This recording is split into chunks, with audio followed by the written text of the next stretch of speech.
Hi there. We're going to talk about how to create an appointment summary in Navigate. So an appointment summary is basically like your meeting notes. It's a summary of the appointment that you've had with a student.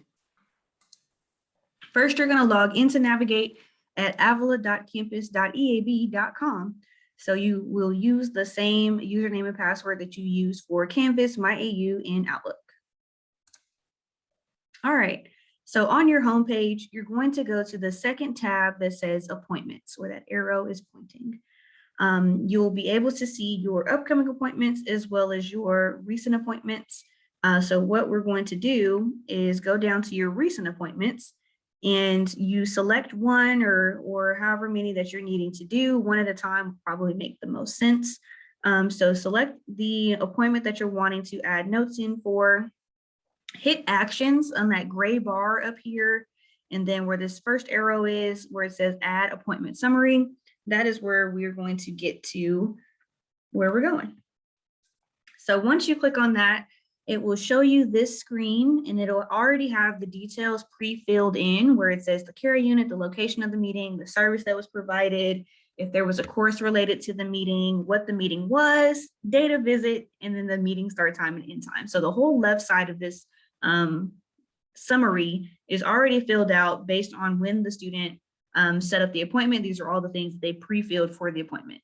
So if anything changes, you can edit those things on the left-hand side, but just know that you don't have to add it all in every single time you're setting up an appointment summary after a meeting.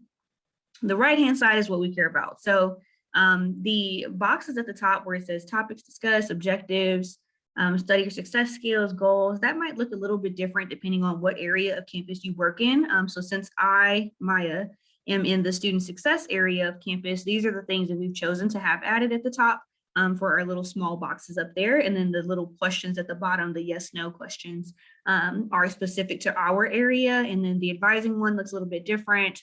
There's a faculty mentoring template, and I believe the default template has some different questions on there as well. So the top part might look different, but the bottom part is the same for everyone. It's a big open text box that asks you to add in your appointment summary. So you can bold, you can italicize, you can do bullet points, numbered points, you can add in hyperlinks. You can change the font size to paragraph or heading or subheading. And then those are just your redo and undo buttons once you do start getting typing at the end. So a good thing to note about these appointment summaries is that students are able to see them. So just be conscious of what type of things that you're writing in there about the student. If you want to use the notes solely for students to use this as action items, like me and so talked about 1, 2, 3. These are the things that they need to do after our meeting. And that's 1, 2, and 3. You can use it that way. You can just actually put just, hey, we talked about this, and just leave it as a really like basic sort of meeting note summary. Any way you want to format that, you can. Just know the students can see it. So just be conscious of that as you are typing in whatever notes you're typing in.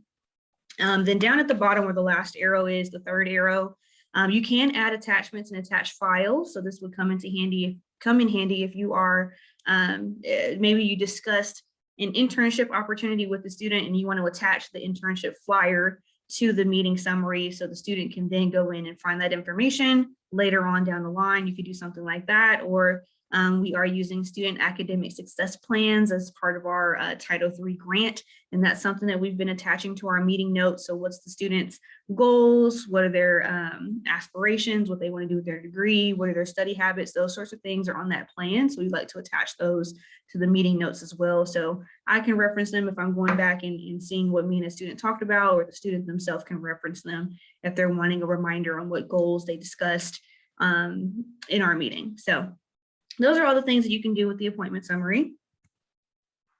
When you do have students that drop in, so let's say they didn't schedule an appointment ahead of time, they just dropped in, 2 o'clock on a Tuesday, and they wanted to talk to you about a few different things. The best way for you to do that would be to use the quick search bar up there at the top of the screen. You can type in the student's first and last name or their ID number to find their student profile. So I use Dom the Eagle for this example. And then on the right-hand side where it says current alerts, you can go down to the fourth option that says report on appointment, where that arrow is at. And then once you click on report on appointment, it will bring up the exact same screen that we just saw in the last slide. But since the student didn't set up a meeting ahead of time, that left side where all the details are is not already pre-filled. So you would need to go in and select the care unit, the location of where you had the meeting, the service that you provided for the meeting. You don't always have to add a course. That's usually for tutoring. The meeting type, you can add the date and then the time that the meeting started and ended. So those are going to be the key details. If you are reporting on a drop-in appointment, is that you do have to put in all that information on the left-hand side. And then on the right-hand side, that text box is still the same where you're typing in your meeting notes or notes for the students to follow up on after your meeting. So those are, the right side is the same, left side needs to be updated.